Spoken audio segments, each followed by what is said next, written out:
Λοιπόν, εγώ δεν θα φάω τώρα. Τι θα φάω, ψωλί και λαγάνα, τέτοιο θα φάω. Λαγάνα, ψωλί και λαγάνα. Ψωλί και λαγάνα, ναι. Χαμός και τώρα, απλά φύγε πολύ από εδώ. Χριστός είπες, τώρα δεις. Τώρα δεις. Σε πλάκωσες ξύλο. Λοιπόν, έχω μια ιδέα. Γιατί δεν σκάτε και οι δύο. Μαμούνια. Μαμούνια μαύρα. Τι είπα τώρα, μαλακεύω. Αρκούζια αμποντοντόλια. Αχ, τι άκρη κάνω. Δουλεύει και ο φίλε. Πάμε. Έχει δώσει αφορμές. Προσωπικά εγώ θα πήγαινα αυτή. Άλλες 4. Άντε 4 τη ζωή. Ναι.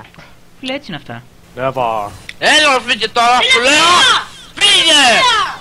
Όπου μου τα γάμισε τέτοια. Γιατί δεν πέφαγε το hit όμως. Ούτε αυτός κατάλαβε τι είπε, ρε. Όσο εγώ κατάλαβα. Σκάσω. Ναι. Ναι, φίλε. Τι θες ρε! Μάνα εγώ γελάω, Έλα εδώ ρε μπακαλιά. Τι σήκωσε αυτός γάμο κοινωνία και τόσο άσχημα. Το κατούρισα. Έλα φίλε, πες μου. Έχεις. Ρε και σου μπήκε πεθάνεις. Γελάω. Λες. Θα του πω εγώ. Πέθανα. Όχι ρε μάλακα, θα πεθάνω. Αϊκάρι. Καλά, όταν Εσύ τροσκάρι. Θα σκατά. Αν είναι σιάμανα. Ψόφος καλός ρε. Πέθανε. Λοιπόν, τίποτα να βγάλω. Να βγάλω τάμπι ή περσέκερ.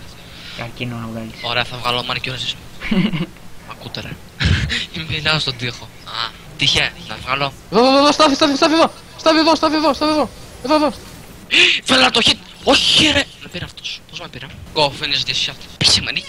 Έτσι, πίσε μανί. Έλα, πάνω να το πάλι στην Ζάρα, σκοτώσεις. Να σε βοηθήσω εννοώ. Τι είπες?